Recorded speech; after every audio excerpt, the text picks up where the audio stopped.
皆さん、こんにちは。よろしくお願いします。I'm going to show this video first to show how training multi-directional athletes goes in the United States.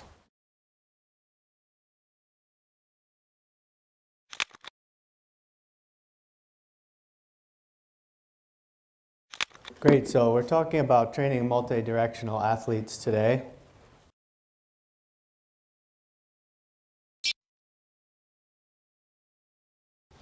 Successful athletes are able to control their body no matter what movement they're doing.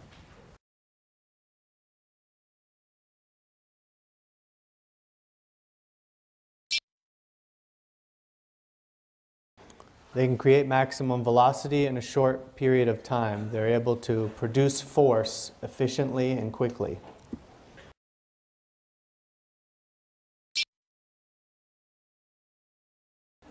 This is sometimes seen as being what's called all-around athleticism.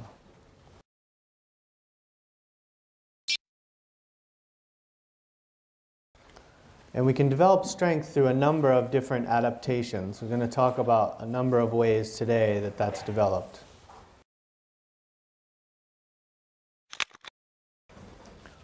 So objectives of this session today.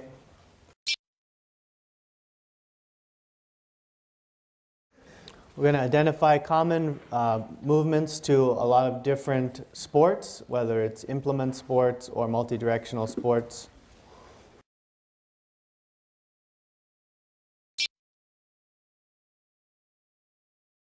Explain how they work together throughout the kinetic chain of the body.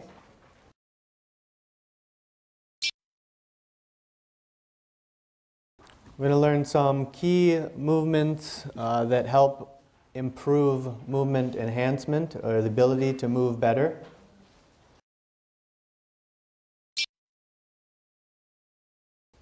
We're going to show you some exercises and drills on videos that can develop strength and power as well as movement.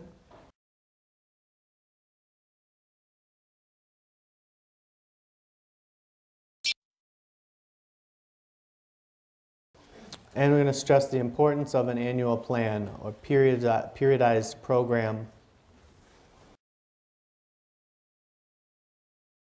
Also, I do have a lot of slides. I hope to get through all of them, but if I don't, you do have them for your reference.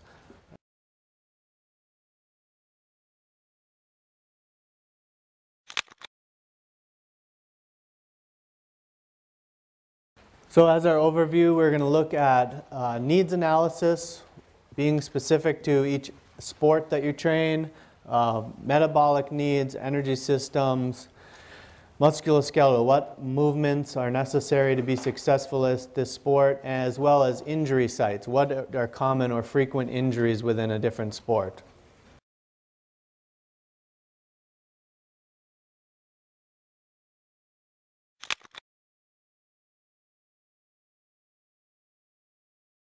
So these are some multi-directional sports. This is not a complete list. This is just some examples. I'm sure some of you in the audience work with different sports. Again, baseball would be another multi-directional sport. Most implement sports with a tennis racket or something where you hold in your hands would be considered a multi-directional sport.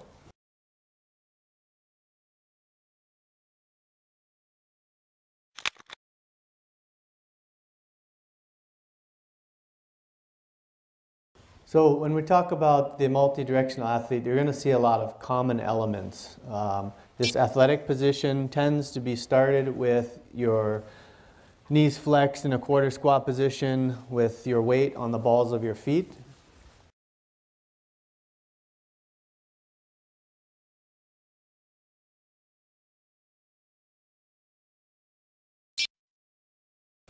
And from that position, we can move laterally, you can move in rotation, or you can have a directional change of running to different movement very easily.